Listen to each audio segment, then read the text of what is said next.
पावन बेला शिवरात्रिको महाशिवरात्रिको पावन बेलामा शिवजीले पनि कृष्णको भक्ति गर्दै गर्दै गर्दै गर्दै परमधामको सङ्केत गर्नुभएको कुरा अघि आदरणीय दाजुले भनिसक्नुभयो र उहाँ पनि श्रीकृष्णको परम अनुरागी अनुयायी त्यस्तो शिवजी हुनुहुन्छ। निरन्तर ध्यान गर्नुहुन्छ, आँखा चिम्लेर कसको ध्यान गर्नुहुन्छ शिवजी? उनी अक्षरातीत ब्रह्मको ध्यान गर्नुहुन्छ। अनि ध्यान गरेर उहाँले दिव्य परमधाम देख्नुभयो। अनि परमधाम देखेर भन्नुभयो कि उहाँले चाहिँ माहेश्वर तन्त्रमा भनेको शिवजीले भनेको कुरा ध्यान दिएर सुन्नुहोस् तपाईहरू। यो कसैले बनाएको होइन, माहेश्वर तन्त्रमा छ। परमधामको कुरा भन्नुभयो शिवजीले। मूल भूमिस्तु प्रथमा द्वितीय मति विभ्रमा तृतीय भोग भूमिश्च नृत्य भूमि चतुर्थिका पंचमी शयन याख्या षष्ठी वैमानिकीति च सप्तमी अष्टमी चोभे दोला भूमि निरूपिते नवमी दूरलक्ष्या च दशमी चंद्र भूमिका इत्येता दश आख्याता भूमयो निजवेशमनः। कृष्ण कन्हैया लाल की। शिवजीले पार्वतीलाई भन्नुहुँदैछ, हे देवी पार्वती, हाम्रो परमधाम कस्तो छ ध्यान दिएर सुन्नुहोस् है तपाईहरुले। एकदमै यहाँ फोटो नखिच्नु, अहिले एकछिन बस्नुहोस् तपाईहरु, ध्यान दिएर सुन्नुपर्ने कुरा छ। शिवजीले परमधामको कुरा गर्नुहुँदैछ भने हामी त्यो परमधाम कस्तो छ अक्षरातीतको त्यो किन हामी बुझ्दैनौँ? श्रीकृष्णको त्यो दिव्य परमधामको लीला किन हामी बुझ्न जाँदैनौँ? परमधाम यस्तो खालको छ। प्रथम भूमि मूल मिलावा ब्रह्म आत्माहरू बसेका छन्। यति सुन्दर रूपमा बसेका छन्, आत्माको रूपमा बसेका छन्। तीन हारमा सखीहरू, त्यहाँ तीन हारमा तीन रङको अति सुन्दर त्यस्तो खालको जुन मूल मिलावा छ, तीन हारमा बस्नु भएको छ प्रथम भूमि। अनि दोस्रो भूमिमा चाहिँ के छ भन्दाखेरि भुलभुलाउने त्यसको विशेषता। मूल मिलावामा सखीहरू वरिपरि गोलाइको रूपमा बीचमा सुन्दर सिंहासन, स्वर्णमय सिंहासन छ, कञ्चन रङ्गको सिंहासन छ। त्यो सिंहासनमा राजश्यामाजी अक्षरातीत राधा कृष्ण विराजमान शिवजीले भन्नुहुँदैछ। र त्यहाँ सखीहरू आत्माको रूपमा बस्नु भएको छ, त्यसको विशेषता हो मूल मिलावा। अनन्त छ, त्यहाँको अनेक प्रकारका सामग्रीहरूले सुसज्जित भएको छ। तर विशेषता भन्नुहुँदैछ शिवजीले पार्वतीलाई। दोस्रो भूमिमा मति विभ्रमा भनेको के हो भन्दा भुल भुलाउने। एउटा ढोकाबाट पस्दा कुन ढोकाबाट निस्किने सबै उस्तै देखिन्छन्, तर हामी हराउँछौँ। त्यस्तो सिसाको ऐनाको भुल भुलाउने, त्यहाँभित्र पस्दा आफूलाई अनन्त रूपमा आफैलाई देखिन्छ। त्यस्तो दोस्रो भूमिको कुरा गर्नुहुँदैछ। दोस्रो भूमिको। अब तेस्रोमा भोग विलासिताका सामग्री, भोजनको भोजनको कक्ष छ, त्यहाँ अनेक प्रकारका भोजनका लीलाहरू हुँदछन्। अब चतुर्थी भूमिमा नृत्य छ, विशेष गरेर चौथी भूमिमा नृत्यशाला छ, अनेक नृत्यहरू हुन्छ, त्यहाँ सखीहरू नाच्नुहुन्छ। आनन्दले राजश्यामाजीले त्यहाँ आशीर्वाद दिनुहुन्छ। अब पाँचमी भूमिमा चाहिँ शयन लीला छ, कृष्ण कन्हैया लाल की। अब षष्ठीमा छठमी भूमिमा ठुला ठुला विमानहरू छन्। त्यहाँनिर ती विमानमा चढेर हामी जहाँ पनि जान सक्छौँ। जति बेर भनौँ इच्छाचारी मनवेगी विमानहरू छन्। मनले जे सोच्यो त्यो जहाँ भन्दा त्यही नै जाने त्यस्ता विमान, यहाँका जस्ता दुर्घटना हुने विमान होइनन्। इच्छाचारी मनवेगी त्यस्ता विमानमा चढेर राधा कृष्णसँग हामी घुम्न जान्छौँ, आनन्द लिन्छौँ राजश्यामाजीको साथमा। अब सातौं जुन भूम हो, त्यो 7 भूम र 8 भूममा चाहिँ ठुला ठुला हिन्डोलाहरू लागेका छन्। हामी हिन्डोलामा झुल्छौँ, हिन्डोलामा आनन्द लिन्छौँ। 9वीं भूमबाट हामीहरूले दूरदृष्टिबाट चाहिँ सारा विश्व, सारा परमधामका दृश्य 25 पक्षहरू हामी हेर्दछौँ। अनि 10वीं चाँदनीबाट आनन्द लिने खेल्ने ठाउँ। त्यस्तो परमधामको विषयमा चाहिँ शिवजीले पार्वतीलाई भन्नुभयो। आज शिवरात्रि भएको कारणले कृष्ण कन्हैया लाल की। र शिवरात्रिमा भोले बाबाको आज याद आउँछ हामीलाई, किन भन्दा भोले बाबाले श्रीकृष्णको भक्ति गर्दै श्रीकृष्णको ध्यान गर्नुभएको। जुन छ र अक्षरातीत पूर्ण ब्रह्म परमात्माकै ध्यान गर्नुहुन्छ र माहेश्वर तन्त्रमा यसरी वर्णन गरेको छ। त्यस्तो 25 पक्ष परमधामको विषयमा शिवजीले पार्वतीलाई भन्नुहुन्छ अनि त्यहाँ साक्षात श्री कृष्ण कमल दल जस्तो सुन्दर सिंहासनमा बस्नु भएको छ अनि वरिपरि सखीहरूले घेरेका छन्। हे देवी पार्वती, त्यस्तो खालको जुन परमधाम दिव्य लीला त्यो शब्दमा पनि आउन सक्दैन, त्यस्तो खालको परमधामको कुरा शिवजीले गर्नुभएको र त्यस्ता शिवजी कृष्णको जुन अनन्त अनन्त कालसम्म भक्ति गरिरहनु भएको छ भने हामी पनि त्यो जुन भक्तिलाई अपनाएर जीवनलाई धन्य बनाऊ।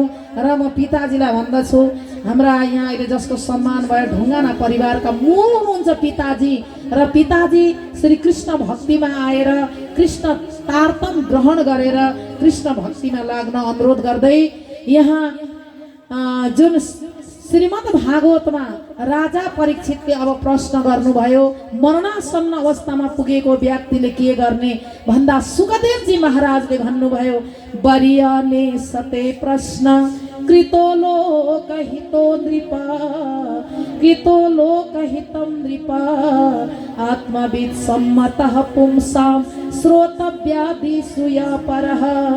हे राजा परीक्षित, तिमी एकदम आत्तिरहेको देख्दैछु।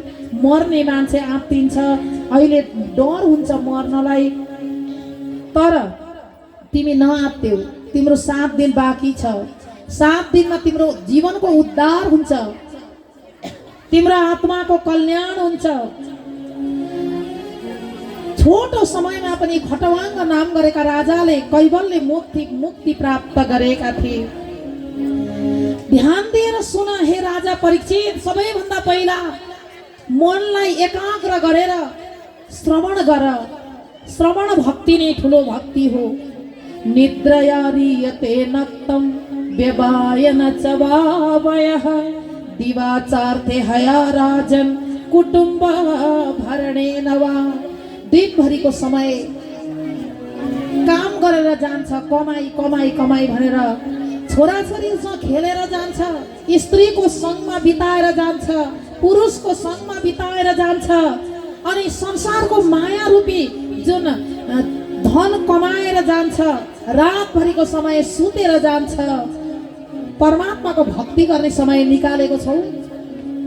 परमात्माको भक्ति गर्ने समय कति बेला हो, कति बेला निकालेको छ? एकछिन परमात्माको भक्ति गरौँ, एकछिन परमात्मालाई समय दियौँ। यो सारा जीवन उहाँले दिनुभएको हामीलाई उपहारको रूपमा, तर उहाँको नाम कहिले जपेका छौँ हामीहरूले? एकछिन उहाँको लागि समय छुट्याएका छौँ? यो जीवन उपहार दियो प्रभु, कहिले जपिना तिम्रो नाम। यो जीवन उपहार दियो प्रभु, कहिले जपिना तिम्रो नाम। काम क्रोध मद लोभ मोहमा नाम गरे बदनाम। मेरो पापी तन मैलो, मेरो मन मैलो, वचन मैलो, मेरो मन मैलो, मेरो मन मैलो, वचन मैलो। यो सारा मैलो शरीर लिएर शुद्ध आत्माले एकछिन परमात्मामा एकाग्र हुने समय दिएका छौँ। कसरी आऊ तपाईको धाम, कसरी तपाईको दिव्य धामलाई पाउन सक्छु म? कसरी म आऊ तिम्रो धाम, मेरो सारा तन मैलो। यो जीवन उपहार दिनुभयो परमात्माले। पञ्चतत्व रूपी शरीर दिनुभयो, 5वटा तत्व मिलाएर शरीर बनाउनु भयो अनि यो शरीरभित्र आत्मालाई प्रवेश गराउनु भयो। त्यो आत्मा परमात्माको अंश हो, ईश्वर अंश, जीव अविनाशी अनि त्यो अंश परमात्मामा मिल्ने हो। अंशी रूप परमात्मालाई खोजिरहेको हुन्छ आत्माले, तर मनको कारणले शरीरको कारणले हामी परमात्मालाई खोजिरहेका हुँदैनौँ, हामी परमात्मालाई बिर्सिरहेका हुन्छौँ। भक्तजन, राजा परीक्षितलाई सुखदेवजी भन्नुहुन्छ, दिनभरिको समय कमाउँदा गयो, रातभरिको समय सुतेर गयो, कति बेर भक्ति गर्ने। तर खटवाङ नाम गरेका राजाले 2 मुहूर्तमा आफ्नो जीवनको कल्याण गरेका थिए। ध्यान दिएर, सबैभन्दा ध्यान दिएर सुन हे राजा परीक्षित भनेर भन्नुहुन्छ। अनि सुखदेवजी महाराज आफूलाई स्वयं भन्नुहुन्छ, म पनि पहिला परमात्मा छन्, परमात्माको स्वरूप छ भनेर मान्दिनथे, म निराकार ब्रह्मको ध्यान गर्थे। तर परमात्माको स्वरूपको वर्णन सुनेपछि भागवत पढ्न मन लाग्यो, भागवतबाट नै मैले कृष्णको तत्त्वलाई बुझे। इदं भागवतं नाम पुराणं ब्रह्म संहितं अधीतवान् द्वापराधो पितुर्द्वैपायनादहं। द्वापरको अन्तमा मेरा पिता वेदव्यासी महाराजले भागवत ग्रन्थ रचना गर्नुभयो। भागवत भनेको के हो? भगवता प्रोक्तम, स्वयं कृष्णले बोलेको वाणी हो, स्वयं श्री कृष्णको वाणी हो। यो तेनेयं वाङ्मय मूर्ति प्रत्यक्ष वर्तते हरि, साक्षात कृष्णको मूर्ति हो। यो कुनै कपोल कल्पित कुरा होइन, कुनै कविहरूको कविता पनि होइन। भक्तजन, यो भागवत हो। परिनिष्ठितोऽपि नैर्गुण्य उत्तम श्लोक लीलया गृहीत चेता राजर्षे आख्यानाम एतद्धीतवान्। म पनि निर्गुण ब्रह्मको ध्यान गर्थे, तर मेरा पिताले मलाई श्रीमद् भागवत पढाउनु भयो अनि भागवतको रसमा म डुबे अनि भागवतलाई मैले बुझे। त्यसै गर्दा खटवाङ्ग नाम राजर्षि ज्ञात्वेत्यामिहायुष मुहूर्तात् सर्वमुत्सृज्य गतवान् भयं हरि। खटवाङ्ग नाम गरेका राजा एकपल्ट स्वर्गमा जानुभयो। स्वर्गमा देवता र राक्षसको विशाल ठुलो भयङ्कर सङ्ग्राम भएको थियो, युद्ध भएको थियो। त्यति बेला देवताहरूलाई सहयोग गर्न ठुला ठुला सेनाहरू लिएर चक्रवर्ती सम्राट खटवाङ्ग राजा जानुभयो। त्यति शक्तिशाली हुनुहुन्थ्यो खटवाङ्ग नाम गरेका राजा। अनि देवताहरूले युद्धमा जिते, सजिलैसँग जिते। युद्ध जितिसकेपछि देवताहरूले खटवाङ्ग राजालाई नमस्कार गरे, तपाईँको सहयोगबाट हामीले युद्ध जित्यौँ, राक्षसहरूलाई हामीले जित्न सफल भयौँ। तपाईँदेखि यति प्रसन्न छौँ हामी, तपाईँ के माग्नुहुन्छ? हे राजन, माग्नुहोस्।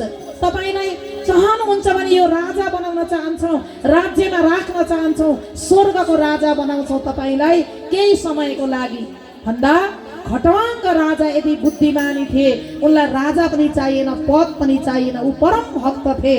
उनले भने देवताहरू त्रिकालदर्शी हुन्छन्, मेरो आयु हेरिदिनुहोस्, मेरो आयु कति छ, म कहिलेसम्म बाँच्छु भनेर आयु हेर्न लाउनु भयो। अनि देवताहरू त त्रिकालदर्शी हुन्छन्, सबै कुरा बुझ्छन्। देवताहरूले आयु हेर्दा 2 मुहूर्तको मात्रै रहेछ। कृष्ण कन्हैया लाल की। 2 मुहूर्तमा कति समय हुन्छ र? त्यो 2 मुहूर्त भनेको कति? जम्मा 1.5 घन्टाको पनि समय होइन। त्यो समयमा उहाँले के गर्नुभयो भन्दा धरतीमा आउँदा आउँदा आधी घन्टा गयो, 1 घन्टाको टाइम छ। देवर्षि नारदको सङ्गतबाट, गुरुको सङ्गतबाट गुरु गर्नुभयो। गुरु नगरिकन उद्धार हुँदैन भनेर उहाँसँग मन्त्र लिनुभयो। कृष्ण मन्त्र धारण गरेर अनि उहाँको कल्याण भयो। दिव्य धाम जानुभयो, गोलोक धाम जानुभयो।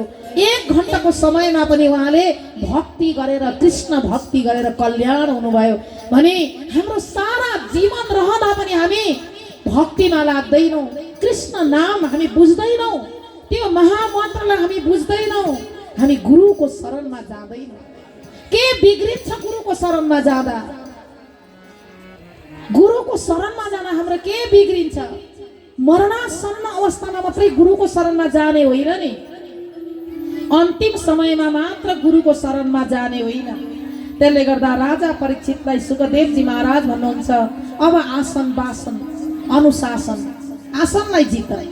जित आसनो जित श्वासो जित सङ्गो जितेन्द्रिय भूले भगवतो रूपे मन संधारे दिया। अब आसनलाई पवित्र गरेर मनलाई भगवानमा लगाएर अब यो शरीर द्वारा यो आत्मा द्वारा ठूल ब्रह्मको भगवानको विराट रूपको स्थूल शरीरको ध्यान गर। पहिला विराट रूपको ध्यान गराउनु भयो, स्थूल रूपको भगवानको विराट रूप स्थूल रूपको यहाँ वर्णन गर्नुहुन्छ। अंडकोशे शरीरस्मिन् सप्ता वर्ण संयुते पातालमे तस्य हि पादमूलं पठन्ति प्राश्नि प्रपदे रसातलं महातलं विश्वसृजोत्कुल्भो तलातलं वै पुरुषस्य जंगे द्वैजानुनि सुतलं विश्वमूर्ते रुरुद्वयं वितलं चातलं च महीतलं दज्जगनं महीपते नमस्सरं नाभिसरो गृह्णन्ति पातालमे तस्य हि पादमूलं। जम्मा 14 लोक ब्रह्माण्डको विराट रूपको वर्णन गर्नुभयो। तर पाताल के हो त भन्दा भगवानको नारायणको जुन चरणको पैतालो हो पाताल। यो विश्व ब्रह्माण्ड बनेको छ विराट रूपले, विराट रूप भगवानको विराट रूपले नै संसारको निर्माण भएको छ। त्यस्तै प्रकारले विराट पुरुषको जुन पैतालो पाताल हो भने उनको एडी भाग रसातल हो। अनि दुईटै गोली गाँठा चाहिँ के हुन् भन्दाखेरि दुईटै गोली गाँठाहरू चाहिँ महातल अनि त्यसरी नै तलातल पिँडुलाहरू हुन्। हुँदै हुँदै यी 14 लोक ब्रह्माण्डमा के भएको छ भन्दाखेरि यो जुन यो पेट हो भगवानको चाहिँ जुन आकाश चाहिँ भगवानको पेट हो। त्यस्तै प्रकारले यो शिर चाहिँ भगवानको तालु हो। यसरी नै 14 लोक ब्रह्माण्डहरूको निर्माण भएको छ र हामी चाहिँ नारायण भगवानको पेटमा छौं। अहिले जुन यो आकाश जस्तो देखिएको छ भगवानको पेट हो। यो जुन खुल्ला देखिएको सबै भगवानको पेट हो। यो संसारमा जति पनि सुन्दर सुन्दर दृश्यहरू देखेको छ, फूल सुन्दर फूल फुलिरहेका छन्, प्रकृतिले सुसज्जित भएको धरती छ, यो भगवानको हाँसो हो। भगवान हाँस्नु भएको हो। जति पनि नदीहरू बगिरहेका छन् ती नदीहरू सबै भगवानका शरीरका नसाहरू हुन्। जति पनि भगवानका शरीरमा नसाहरू छन् नदीको रूपमा बगेका छन्। शरीरमा रोमावलीहरू जति पनि छन् नि सज्रौहरू छ, यी सबै साना साना वृक्षहरू उम्रिरहेका, ठुला ठुला रुखहरू सबै भगवानका कपालहरू हुन् भने ठुला ठुला पहाड पर्वतहरू देखिएका छन् नि यी पहाड पर्वतहरू भगवानका हड्डी हुन्। शरीरमा हाड हुन्छ नि भगवानको हड्डी हो। हामी ढुङ्गाहरू भनेर भन्छौँ तर यो पनि भगवानसँग जोडिएको छ। त्यसले गर्दा वैदिक परम्परामा ढुङ्गाको पनि पूजा गरिन्छ। कण कणमा ब्रह्म हुनुहुन्छ, कण कणमा भगवान हुनुहुन्छ। भगवानदेखि अलग केही पनि छैन। यो विराट ब्रह्म नारायणको स्वरूप अब को भित्र छ त भन्दा श्री कृष्ण भित्र छ। फेरि यथा प्रमूल निषेचनेन तृप्यन्ति तस्कन्द भुजोपशाखा प्राणपहारात् यथेन्द्रियाणां तथैव सर्वान् हणमच्युतेज्य। अब नारायण अनि कृष्ण भित्र हुनुहुन्छ। सारा विराटलाई लिएर श्री कृष्ण भित्र नारायण हुनुहुन्छ। कृष्ण भित्र नारायण भइसकेपछि सबै विराट नै कृष्ण भित्र छ। त्यसले गर्दा यथान्तरोर मूल निषेचनेन मूलमा सिंचन गर्यौं। एउटा रुखको फेदमा पानी हाल्यो भने हाँगा बिगामा पुग्छ, तर हाँगा बिगामा पानी हाल्यो भने जरामा पुग्दैन। जराको पूजा भनेको कृष्णको पूजा हो। कृष्णको पूजाले सारा देवी देवता खुसी हुन्छन्। कृष्णको मुख नै अग्नि हो। कृष्णका दुईटा आँखा सूर्य चन्द्रमा हुन्। कृष्णका हात नै इन्द्र हुन्। कृष्णका चरण नै विष्णु हुन्। कृष्णका रोम रोममा देवी देवताहरू झुन्डेका छन्। त्यसले गर्दा कृष्णको पूजा गरे भने सारा देवी देवताहरू प्रसन्न हुन्छन्। कृष्णका नैया लाल की। त्यसले गर्दा कृष्ण भक्ति यति महान छ। यस्तो भक्ति गर्नलाई हामी किन ढिला गरिरहेका छौं र यो कलियुगमा एक कृष्णको नामको सहाराले पुरा पुग्दछ।